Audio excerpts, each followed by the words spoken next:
안녕하세요. 저는 30대 초반의 평범한 남성입니다. 이 한 줄 소개하는데 몇 번을 지웠다 썼다 했는지 모르겠네요. 이렇게 글재주가 없지만 제 사연을 많은 분들께 들려드리고 싶은 마음에 용기를 내어봅니다. 특히 꼭 제 사연을 봤으면 하는 사람이 있거든요. 혹시 제 사연을 들어주시는 분들 중 가난을 겪어보신 분 있으신가요? 그렇다면 제 사연이 더욱 와닿으실 겁니다. 사람 사는 게 다 똑같다고 하지만 그것도 어느 정도 배가 부른 소리지 정말 배고픈 사람들은 이런 말을 못 꺼내지요. 저는 지긋지긋한 가난에 시달리며 살았습니다. 유년 시절을 떠올려 보면 돈과 배고픔 그리고 빚 말고는 떠오르는 게 없어요. 지금 생각해봐도 너무 힘들었다는 말밖에 나오지 않을 정도로 힘들었습니다. 보통은 유복하다가 망하는 집안이 많지요. 그러나 저희 집은 처음부터 배고픈 집안이었는데 아버지께서 지인분과 동업을 하시면서 집안은 풍비박산이 났습니다. 그렇게 하지 말라고 말리던 엄마의 만류에도 불구하고 아버지께서는 고집을 부리셨고 동업을 한다며 없는 살림에 빚까지 져서 모든 걸 올인하셨습니다. 그 결과는 처참했어요. 동업자였던 지인에게 사기를 당한 이후 부모님의 사이는 벌어질 대로 벌어졌고 아버지는 온종일 술로 보내셨습니다. 부모님과 저 그리고 여동생 2명이 함께 살던 작은 집까지도 날려야 했고 저희 가족에게 더는 행복함이 없었죠. 정말 코딱지만한 방 한 칸에서 5 식구가 살게 되었는데 너무 숨막히고 싫었습니다. 아버지도 조금 더 잘해보려고 욕심을 내시다 그랬다는 건 이해할 수 있었어요. 다만 이미 사고가 터졌고 일이 벌어졌는데 수습하려는 모습은 보이지도 않았고 온종일 술만 마시며 주정 부리는 모습이 견디기 힘들었습니다. 아버지는 술만 마셨다 하면 저희 남매에게 험한 말을 내뱉었죠. 야, 넌 장남이란 놈이 집안이 이렇게 망했는데 아무것도 안 하고 전하태평이야? 저런 놈을 장남이라고 낳은 내가 미친놈이지. 에라이 썩을 잡놈아, 니까지 꺾어서 뭐가 될 것 같냐? 나가 죽어라. 그만하세요. 뭐? 그만하세요? 이게 어디서 말대답이야? 싹수 없이. 왜? 네 아비가 사업 망하고 이 꼴로 있으니까 우습냐? 마음만 해? 좀 제발 그만하시라고요. 이렇게 된 게 누구 때문인데 아버지가 그러고 계세요? 아버지 때문에 집안 풍비박산 난 거잖아요. 아버지가 수습하셔야죠. 왜 저한테 그러세요? 이 썩을 것 말하는 것 좀 봐라. 네가 나한테 안 맞은 지 오래됐지? 네가 아주 처맞고 싶어서 몸이 근질근질하지? 아버지가 무슨 자격으로 저를 때리세요? 제발 그만 좀 하세요. 이런 술주정도 이제 지겨워요. 상대해주고 싶지 않다고요. 장남은 저렇게 쓸모가 없고 딸년을 괜히 둘이나 낳아서 밥이나 축내고 어이구 내 팔자야. 아버지는 이해가 어려울 정도로 본인이 저지른 일에 저희 탓을 하셨습니다. 어떻게 이게 저희 탓이 되는 건지 이해할 수 없었고 그런 아버지가 너무 싫더라고요. 돈이 없지만 어떻게 겨우 차린 밥상을 뒤집으며 반찬이 이게 뭐냐고 난리를 치는 것도 한두 번이 아니었고 잘 자고 있는 여동생들을 발로 차며 깨워서 돈 벌어오라고 난리치는 것도 한두 번이 아니었죠. 저는 이런 아버지가 소름 끼칠 정도로 싫었고 저렇게 살 거면 차라리 길거리나 돌아다니면서 살았으면 좋겠다는 생각도 했고 우리 눈에 보이지 않았으면 하는 나쁜 생각도 했었습니다. 사람이 어쩜 저렇게 이기적인지 모르겠더라고요. 사업이 망하고 내내 안 좋은 모습만 보여주고 가족들을 더욱 고통스럽게 하던 아버지는 건강 악화까지 되시며 가족들을 더 절망에 빠뜨렸습니다. 돈도 없었고 치료 의지도 없었던 아버지는 결국 지병을 앓다 세상을 떠나셨죠.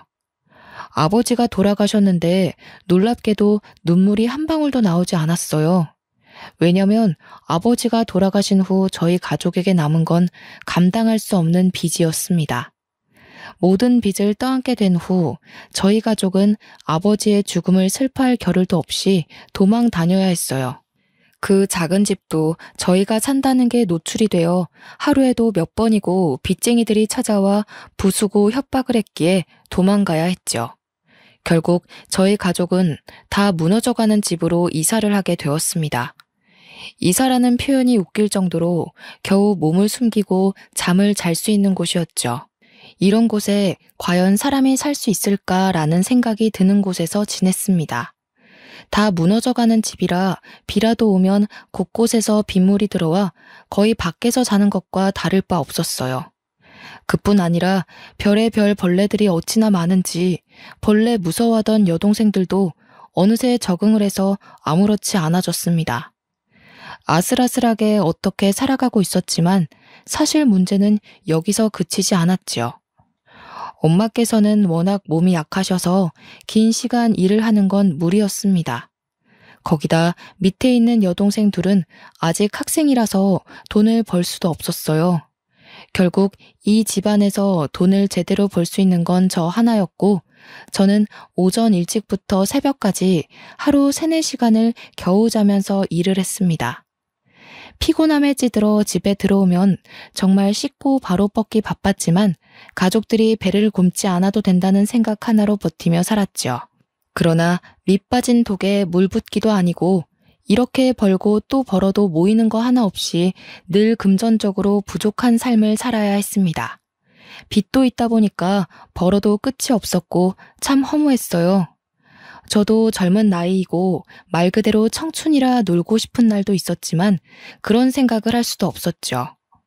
몸 쓰는 일을 하며 너무 힘들다 보니 여러 가지 생각은 했었습니다. 제대로 된 취업을 하고 싶었지만 그럴 엄두도 내지 못했던 게 제가 단 하루라도 일을 하지 않으면 온 가족이 쫄쫄 굶어야 하는 상황이 오니까 욕심을 내지도 못했어요. 저 역시 안정적인 직업을 갖고 정해진 출퇴근 시간에만 일을 하고 싶었지만 그건 그냥 제 욕심이라는 걸 알았기에 시도조차 하지 않았죠. 그리고 막말로 취업을 할 수 있다고 해도 제가 능력이 없었기 때문에 번듯한 직장에 들어가는 것 자체가 무리였습니다. 그러니 그냥 현재의 제 삶에 만족하며 막일을 할 수밖에 없었어요. 제가 이 당시에 저 스스로에게 최면을 많이 걸었습니다. 일을 해서 먹고 사는 게 어디야? 라든지 나는 지금 가족을 위해 최선을 다하고 있고 충분히 훌륭한 사람이야. 같은 말들로 스스로를 위로했고 긍정의 힘을 얻으려 노력했어요. 이렇게 하지 않으면 제가 금방이라도 지쳐 쓰러질 것 같았죠. 그래도 외롭지는 않았던 게 제가 이렇게 고생하는 걸 엄마와 여동생들이 알아줬거든요. 늘 힘들게 일하고 오면 다 무너져가는 작은 집에서 가장 편한 자리에 그나마 좋은 이부자리를 펴두고 제가 쉴 수 있는 공간을 마련해줬습니다. 그뿐 아니라 없는 형편에 먹을 것도 별로 없는 우리 집 반찬에 가장 맛있고 좋은 반찬은 늘 저를 위해 빼두곤 했지요. 어떻게 보면 별거 아니라고 생각할 수 있지만 그 당시 저희 집 형편을 생각해보면 정말 대단한 일이었고 저를 배려해 준 거였습니다. 또 제게 돈을 받는 걸 당연하게 여기지 않아서 그나마 제가 위안을 삼을 수 있었습니다. 오빠, 정말 미안한데 나 용돈 조금만 줄 수 있을까? 오빠가 힘들게 일하는 거 다 알고 있어서 용돈 진짜 아껴서 썼는데 저번에 문제집을 잃어버려서 다시 사느라 돈이 조금 부족해서. 그래? 그런 거면 오빠한테 진작에 말하지. 돈 아예 없었을 거 아니야. 응, 그냥 걸어서 왔다 갔다 했어. 차비라도 아끼려고. 미안해, 오빠. 오빠도 힘들게 버는 돈인데 내가 함부로 써서. 나중에 내가 더 커서 돈 벌면 꼭 오빠한테 갚을게. 뭘 또 갚는다고 그래. 그냥 제대로 공부해서 성공만 해. 너희가 성공하는 게 오빠 도와주는 거야. 우리 아들 힘들지? 그래도 이번에 생활비가 좀 여유가 있어서 다음 달에 생활비 전부 안 줘도 괜찮을 것 같아. 엄마가 능력도 없고 몸도 아픈 엄마라서 미안해. 왜들 그래? 난 괜찮아. 그냥 우리 가족 조금만 더 고생하다 보면 좋은 날이 올 거니까 모두 힘내보자. 가족들은 모두 제가 주는 아주 작은 돈도 아껴 쓰고 또 아껴 썼고 저는 그걸 알기 때문에 제가 벌어서 온 가족이 먹고 살아도 불만이 없었습니다. 이런 부분에는 불만이 없었지만 뭔가 큰 돈을 벌고 싶다는 욕망이 있었어요. 제가 조금 더 여유롭게 벌면 분명 우리 가족이 더 여유로운 상황이 될 걸 알았기에 욕심이 났습니다. 그래서 늘 일을 하면서도 어떻게 하면 돈을 더 벌 수 있을까라는 생각을 했었죠. 그러던 중 동네에 이상한 무언가가 생겼습니다. 규모가 꽤 큰데 마트도 아닌 것이 문구점도 아닌 것이 온갖 것들이 다 파는 곳이었죠. 이 동네에 저렇게 큰 마트가 생기면 돈을 못 벌 텐데 라는 걱정이 앞섰습니다. 워낙에 주머니를 쉽게 열지 않는 사람들이라 도보 10분 거리에 있는 시장보다 저렴한 게 아니라면 누구도 발길을 하지 않을 텐데 하는 쓸데없는 걱정을 했네요. 그러나 예상외로 거기를 직접 다녀오신 엄마의 반응이 너무 좋았습니다. 동호야, 집 들어오는 사거리에 마트 같은 거 생긴 거 봤니? 오늘 가봤는데 정말 너무 괜찮더라. 엄마가 이것저것 반찬거리 좀 사고 계산하려고 했더니 글쎄 뭐라는 줄 알아? 아, 거기? 오면서 보긴 했는데 거기 마트야? 근데 왜? 뭐라는데? 얼마냐고 했더니 편하게 알아서 내라고 하더라. 그래서 엄마가 놀라가지고 쳐다보니깐 씩 웃으시면서 절반씩만 내고 가래. 세상에, 채소들 상태도 신선하고 좋은데 너무 저렴하더라고. 앞으로 거기서만 사야겠어. 아, 진짜? 뭐야, 그렇게 반값에 팔면 뭐 남는 게 있나? 이상한 곳이네. 아무렴 우리 형편에 그런 곳이 가깝게 있으면 너무 좋은 일이지. 물론 그건 맞는 말이지. 다행이네. 나도 한번 가봐야겠다. 엄마뿐 아니라 그곳을 다녀온 동생들의 반응도 너무 좋길래 궁금함에 저도 그 이상한 마트를 가봤습니다. 가서 보니까 이것저것 잡다하게 많이 팔고 있더라고요. 그리고 엄마의 말대로 사장님은 정말 모든 걸 절반 가격에 팔고 계셨죠. 신기하고 놀라웠습니다. 한참을 구경하다 살 건 없어서 그냥 나가려는데 갑자기 사장님이 절 붙잡으셨죠. 이봐요. 잠시만요.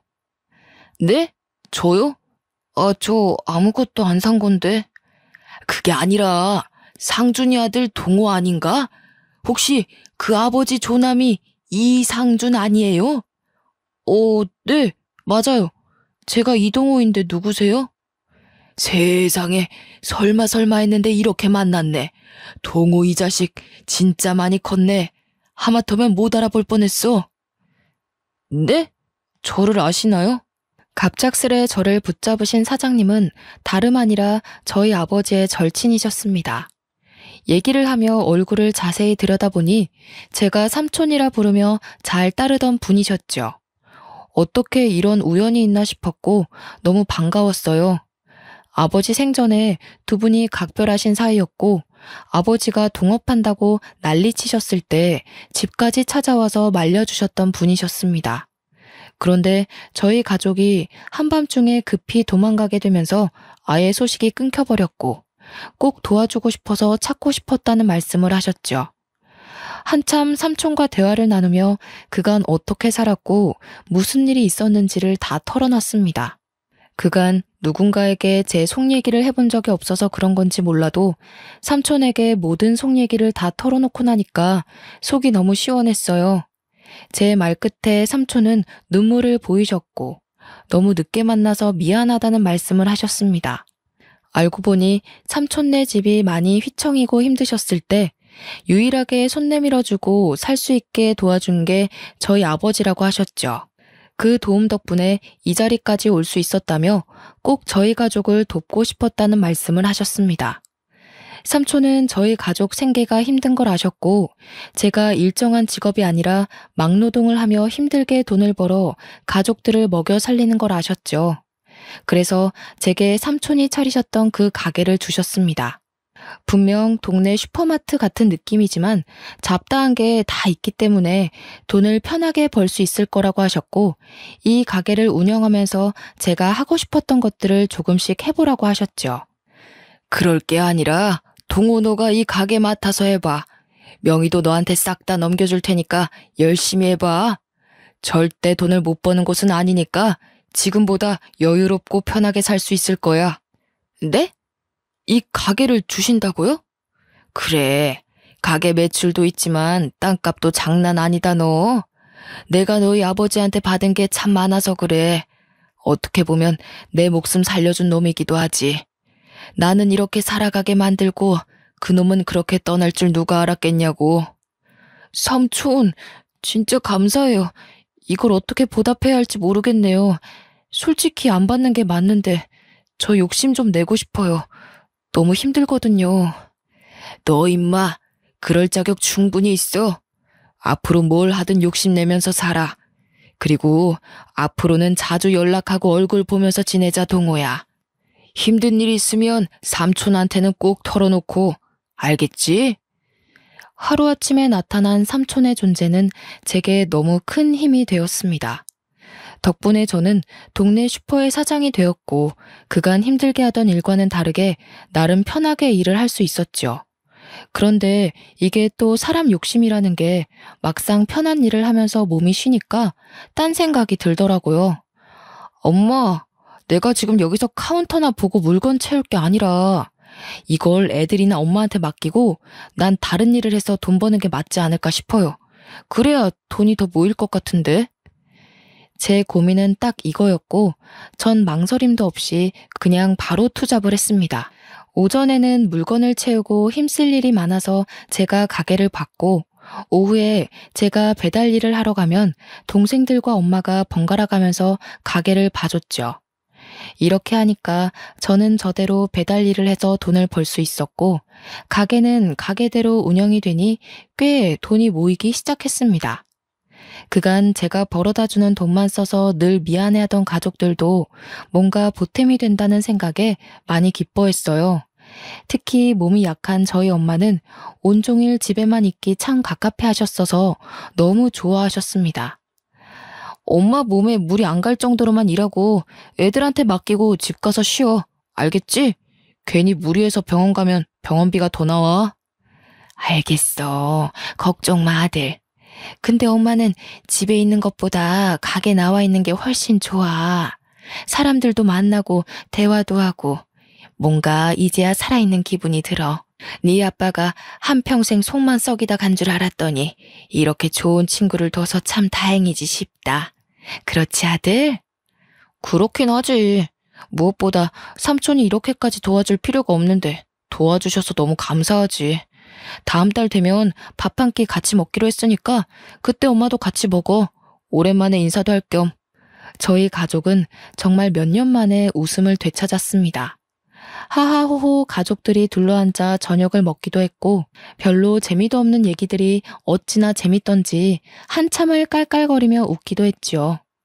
이제야 사람 사는 것 같은 기분을 느끼고 있었어요. 그런데 뭔가 이상한 일이 벌어졌습니다. 여동생과 엄마가 업무를 해주고 난 후 가게 상황에 대한 인수인계를 제게 해줬을 때 한 번도 문제가 된 적이 없었어요. 그러나 어느 날부터 여동생들이 가게를 맡는 시간대에만 자꾸 물건이 없어지고 계산도 틀렸습니다. 저는 이 문제로 동생들에게 진지하게 물어봤죠. 며칠 내내 너희가 가게 볼 때만 자꾸 계산도 틀리고 물건 수량이 안 맞거든? 처음에는 너희가 계산을 잘못한 줄 알고 그러려니 했는데 점점 시간이 지날수록 이건 단순 계산 실수가 아니야. 우리도 모르겠어. 진짜 그 시간대에 손님이 많은 것도 아니고 오는 사람들만 오는데 뭐가 문제인지 진짜 모르겠어. 확실한 건 아니지만 혹시 누가 물건을 훔치거나 그런 거 본 적 없어? 봤는데 너희가 무서워서 아무 말도 못하고 그러는 거 아니야? 오빠한테는 솔직하게 말해도 돼. 괜찮으니까. 아니야. 진짜로 그런 사람 없었어. 문제 자체가 없었다고. 있었으면 우리가 말했지. 우선은 당분간은 오빠가 아예 가게를 볼게. 이거 지금 하루 이틀 마이너스 나는 거 합쳐보면 절대 적은 금액이 아니거든? 동생들에게 물어봤으나 전혀 이상한 게 없었다기에 하는 수 없이 배달 일을 잠깐 쉬고 일주일간 제가 가게를 온종일 보기로 했습니다. 마이너스 나는 금액뿐 아니라 사라지는 물건들을 합쳐보면 손해가 이만저만이 아니었거든요. 분명 누군가가 물건에 손을 대고 있는 게 분명하다는 생각이 들었기에 범인을 잡아야 했습니다. 아침부터 밤까지 가게에 있었는데 이게 참 여간 지루한 게 아니었어요. 저는 그동안 몸 쓰는 일을 해서 그런지 이렇게 편하게 앉아서 시간을 보내는 게 쉽지 않았죠. 그래도 좋았던 건 온종일 가게에 있으니 동네에 돌아가는 상황을 알고 싶지 않아도 다 알게 되더라고요. 누구네 집 손주 일부터 시작해서 다들 어떻게 살고 있는지 정겨운 얘기들이 오고 가는데 듣는 재미가 있었습니다. 동네가 좁고 이곳에서 오래 살아서 온 동네 사람들이 다 아는 사람이었거든요. 그래서 처음에 제가 이 가게를 운영한다고 했을 때 저희 집 사정을 뻔히 아는 이웃들은 한마음 한뜻으로 잘 됐다며 많은 응원을 해줬죠. 저희 가게에서 조금만 더 가면 규모가 훨씬 큰 슈퍼마트가 있었는데 저희 사정을 잘 아는 이웃분들은 모두 저희 가게를 들려주셨어요. 그렇기 때문에 늘 가게 물건에 더 신경을 썼고 보다 저렴하게 판매하려고 노력을 했어요. 그런데 제가 가게를 보고 있던 중 원래대로라면 동생들이 있어야 할 시간에 낯선 얼굴이 보였습니다. 오늘 옆집 저녁 반찬이 뭔지도 아는 이 동네에서 제가 생전 처음 보는 여자가 들리는 거예요. 언뜻 보기엔 제 또래 같았어요. 그 여성은 이제 막 아장아장 걷는 듯한 여자아이의 손을 잡고 가게로 들어왔고 이리저리 한참을 둘러보며 저를 힐끔힐끔 봤습니다. 저는 뭔가 수상함을 감지했고 혹시 모르니 설레발치지 않고 조용히 있었어요. 책을 보고 있었지만 눈과 온 신경은 여성과 아이에게 가 있었죠. 그러면서도 혹시라도 정말 훔치면 어떻게 해야 할까 좀 걱정이었습니다. 애엄마가 아이를 데리고 마트에 와서 물건을 훔치는 거면 이유가 있을 거라는 생각을 했거든요. 바로 그때 그 여자는 채소와 과일을 조금씩 주머니와 가방에 쓱쓱 넣었습니다. 이게 참 마음이 아팠던 게 통으로 훔쳐가는 게 아니었죠. 포도도 한 송이를 가져가는 게 아니라 몇 개 따서 주머니에 쓱 넣고 방울토마토도 몇 개만 쓱 넣는 모습에 모른 척 해야 하나 싶었습니다. 이어 아이가 갖고 놀 장난감도 쓱 넣더니 속도가 붙었는지 갑자기 조금씩 눈치 보며 쓱쓱 훔쳤죠.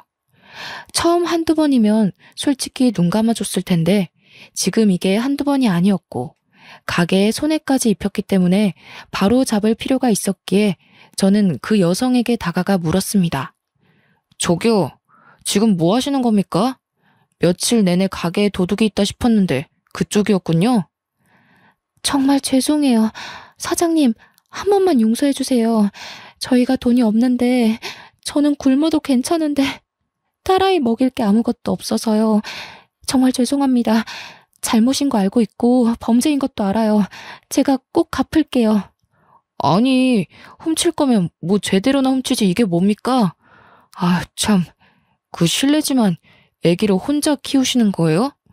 이렇게 돈이 없으면 아이를 어떻게 키워요? 그게 애 아빠가 돈을 다 들고 도망갔어요. 하루아침에 그렇게 도망가고 저랑 딸한테 남은 건 그 인간이 사고치고 남은 빚뿐이라 지금 이 동네에 숨어서 살고 있네요. 정말 죄송해요. 애가 너무 어려서 일도 못하고 있어서 너무 죄송합니다. 네? 아유, 뭐 저도 이 동네 아버지 때문에 도망와서 숨어 살았던 게 시작이라 참 모른 척하기가 그렇네요. 저기 이렇게 훔치지 말고 유통기한 임박한 제품들은 그냥 줄 수 있으니까 앞으로는 와서 당당하게 가져가세요. 애기도 이것저것 맛있는 거 많이 해주시고 그래야 무럭무럭 크죠. 네? 아니에요. 그렇게까지 안 해주셔도 괜찮아요. 이미 면목이 없는데요. 저도 배고팠던 시절이 있어서 잘 압니다. 조금이라도 형편 나은 사람이 도와야 풀리지 안 그러면 막막하잖아요. 괜찮으니까 가게 와서 가져가세요. 저희 엄마랑 동생들한테도 말해둘게요. 정말 감사해요, 사장님. 정말로 너무 감사합니다. 제가 꼭 잊지 않고 보답할게요. 절대로 잊지 않을게요. 너무 딱 애엄마 사정을 무시할 수 없었습니다. 자세히 들어보니 남편이 정말 하루아침에 흔적도 없이 다 들고 도망을 갔다던데 홀몸도 아닌 저 어린아이를 데리고 뭘 할 수 있을까 싶었죠. 저야 뭐 제가 벌어서 가족들을 먹일 수야 있었는데 이쪽은 애엄마가 일도 못하는 상황이니 막막할 것 같았습니다. 그래서 말로는 유통기한 임박한 제품을 주겠다고 했지만 제 사비를 들여서 아기들이 먹는 것들을 따로 발주를 넣어서 애엄마에게 무료로 줬어요. 그게 미안했는지 가끔은 저희 가게에 올 때 맛있는 간식을 해서 왔다고 합니다. 물론 저는 배달 일을 다시 시작하고 있었기에 동생들과 엄마만 맛을 봤죠. 제가 동생들과 엄마에게 이걸 말했을 때도 아주 잘했다면서 오면 부담스럽지 않게 도와줘야겠다는 말을 했어요.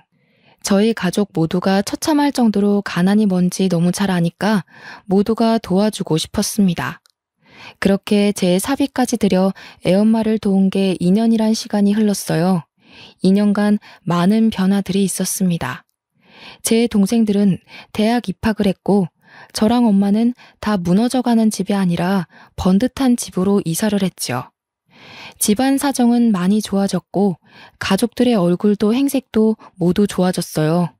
그리고 2년간 도와줬던 애엄마의 딸아이도 무럭무럭 자라서 옹알이를 하던 게 말도 똑부러지게 하고 아주 많은 변화들이 있었습니다.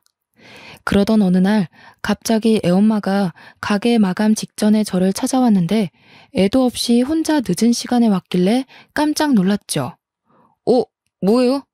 아영이는 어디에 두고 이 시간에 혼자 왔어요? 무슨 일 있어요? 저 사장님께 드릴 말씀이 있어서요. 너무 갑작스럽지만 저 지금 이 동네 떠나거든요. 네?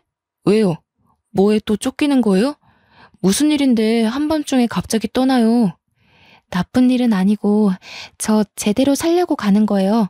갑작스럽게 이런 말 해서 미안하지만 사장님, 여기 이 자리에 꼭 계셔야 해요. 제가 꼭 올 거니까 아셨죠? 제가 은혜 갚을 기회 주셔야 해요.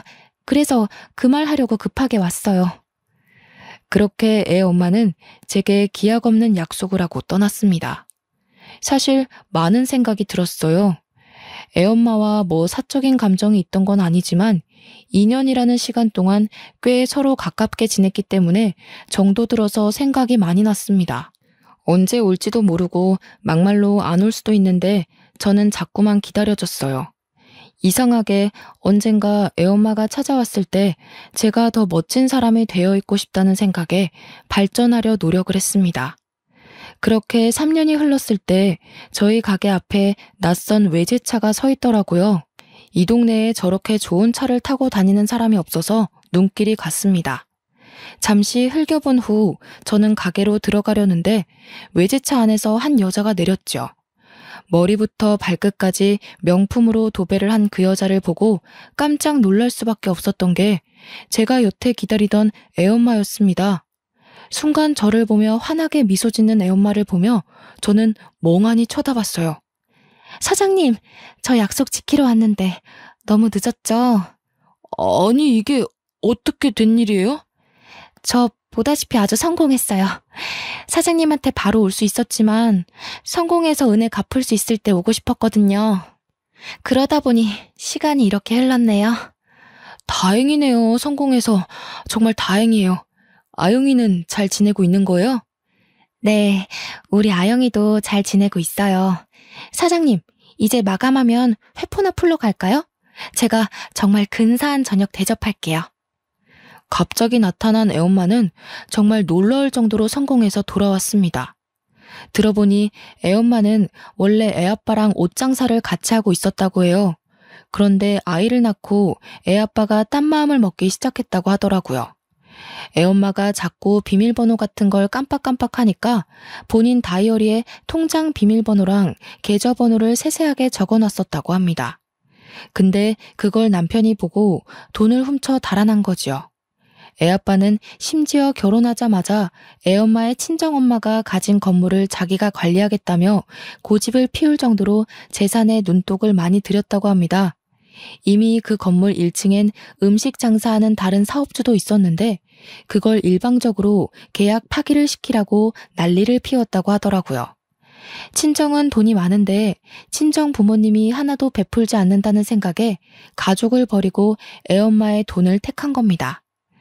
부모님이 그 남자랑 결혼은 절대 하지 말라고 했는데 제가 정말 사람 보는 눈이 없어도 너무 없었죠. 저는 친정 부모님 도움 없이도 어떻게든 살아보려고 남편이랑 옷 장사를 같이 시작한 건데 그런 남편 눈에는 제가 참 멍청해 보인 거죠. 그냥 친정 부모님이 주는 재산 따박따박 받아먹고 살면서 편하게 살면 되지. 왜 이렇게 쓸데없는 고집을 피우냐면서요. 결혼하자마자 지독하게 싸우기 시작했는데 남편이 하필 제 통장 비밀번호를 알아내서는 제 통장 잔고를 확인하고 저를 버렸어요. 친정엄마가 사실 새엄마였던 탓에 한 푼도 지원받지 않고 자수성가하려고 했던 애엄마의 꿈은 좌절되고 말았어요. 심지어 애아빠가 개인 신용대출을 2억 넘게 받고 도망쳐버린 바람에 달아난 애아빠를 찾으려고 빚쟁이들에게 쫓기는 신세까지 되었더라고요. 물론 옷사업도 망하고 자금도 없던 탓에 살 곳조차 없었던 애엄마는 결국 친정집에 들어가서 모든 사실을 말하고 법적 조치를 전부 취했다고 해요. 작정하고 숨어버린 애아빠를 찾기 위해 흥신소의 힘을 빌려 사람을 찾아냈고 2년간의 법정 공방 끝에 빼앗긴 돈을 받아냈다고 해요. 그리고 접었던 옷사업을 다시 시작했고 임산부가 입어도 될 만큼 편안한 옷을 타겟으로 잡아 팔았더니 대박이 난 겁니다. 원래도 감각이 좋았던 애엄마가 체형에 상관없이 이쁜 옷을 찾아내기 위해 동대문에서 발품을 팔았고 이후엔 77 사이즈 이상의 사람들도 편하게 입을 수 있는 옷을 자체 제작해서 팔았더니 떼돈을 벌게 된 거죠. 애엄마가 홀로 아이를 키우면서 그 험난한 역경을 겪었을 걸 생각하니 참 마음이 쓰렸습니다. 현재 애엄마의 모습과 제가 도와줬을 때 애엄마의 모습이 겹쳐 보이면서 묘한 감정이 들었어요. 그 당시에는 표정도 없었고 주눅이 잔뜩 들어서 살짝만 톡 하고 건드리면 금방이라도 눈물을 쏟을 것 같았는데 이렇게 성공한 모습으로 찾아와줘서 제가 다 고마웠습니다. 정말 당찬 모습을 보면서 웃는 게 이렇게 아름다운 사람이었구나를 느끼며 긴 회포를 풀던 중 애엄마는 제게 반복해서 한 말이 있었죠. 꼭 성공했을 때 떳떳하고 멋진 모습으로 저를 찾아오고 싶다는 말입니다.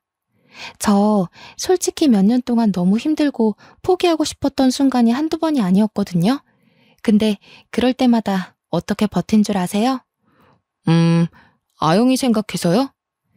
물론 그것도 맞지만 저 사장님 생각하면서 버틴 거예요. 내가 꼭 멋진 모습으로 사장님 앞에 당당하게 나타나고 싶었거든요. 처음에는 그냥 감사해서 좋은 마음이 있다고 생각했는데 시간이 지나면서 보니까 저 사장님 좋아하더라고요. 네? 아유, 갑자기 왜 그런 말을.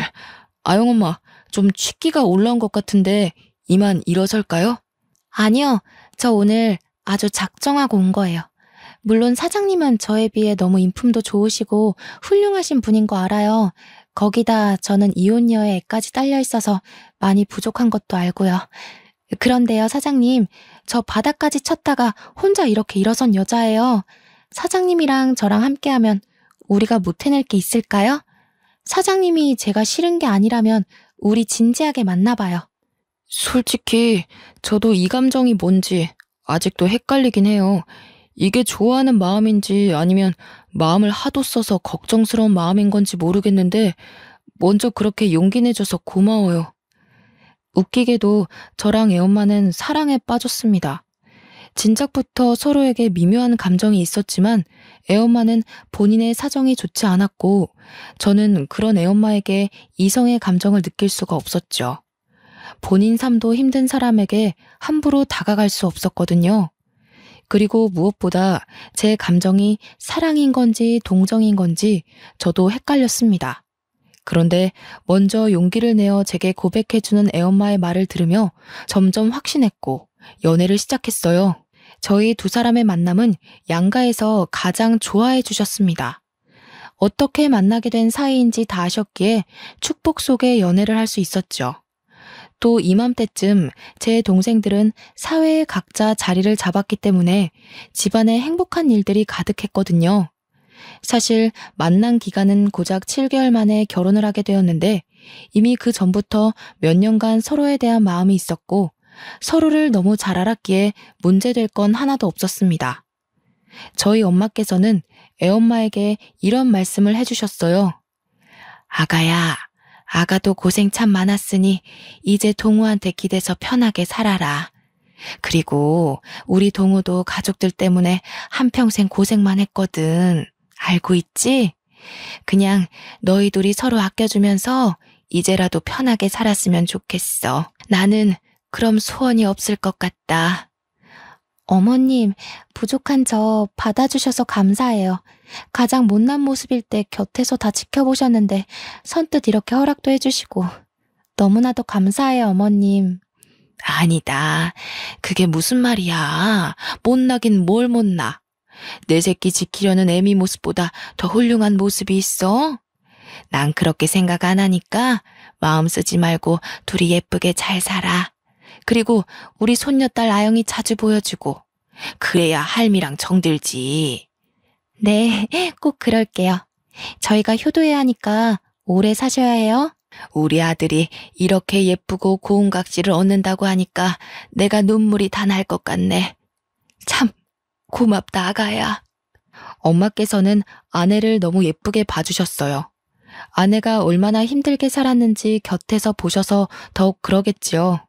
7개월의 연애 끝에 결혼을 했지만 이보다 더 행복한 일이 있었죠.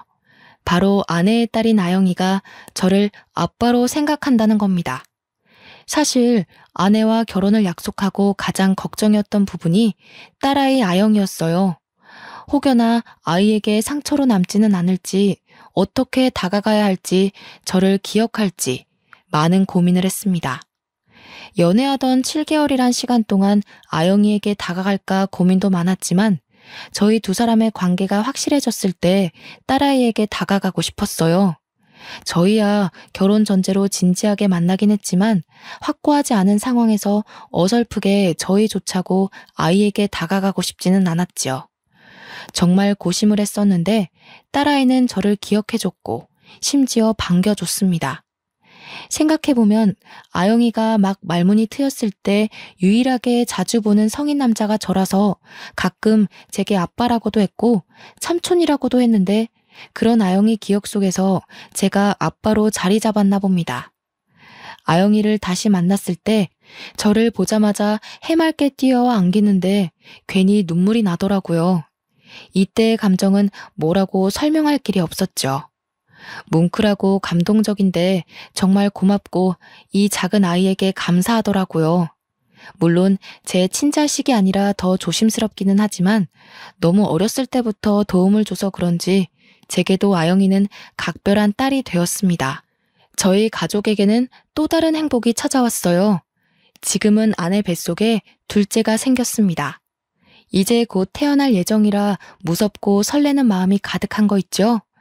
아내도 저도 젊은 나이부터 고생이란 고생을 다해서 그런지 경제관념도 미래에 대한 생각과 가치관도 모두 같은 방향이라 저희 부부는 큰 소리 한 번 없이 잘 살고 있습니다. 저는 이전에 하던 가게를 정리하고 아내의 사업 때문에 서울로 올라와서 동네에 터 좋은 곳에 식자재 마트를 운영하고 있고 아내는 여전히 본인이 운영하는 옷사업을 하며 잘 나가고 있어요. 둘째가 뱃속에 있어서 몸이 참 고단하고 힘들 텐데도 하루도 쉬지 않고 일하는 아내를 보면 안쓰럽기도 하고 존경스러운 마음이 공존했습니다. 지금도 행복한 저희 가족이지만 곧 태어날 둘째와 함께 저희 네 식구는 앞으로 더 행복하게 살 겁니다. 결국 제가 베푼 온정이 큰 사랑으로 돌아왔다는 생각에 태어나 가장 잘한 일이 아닐까 싶더라고요. 제 긴 글을 읽어주신 여러분들도 누군가에게 온정을 받으시고 그게 값진 결말이 될 수 있기를 바라며 제 사연을 마무리하겠습니다. 읽어주셔서 감사합니다.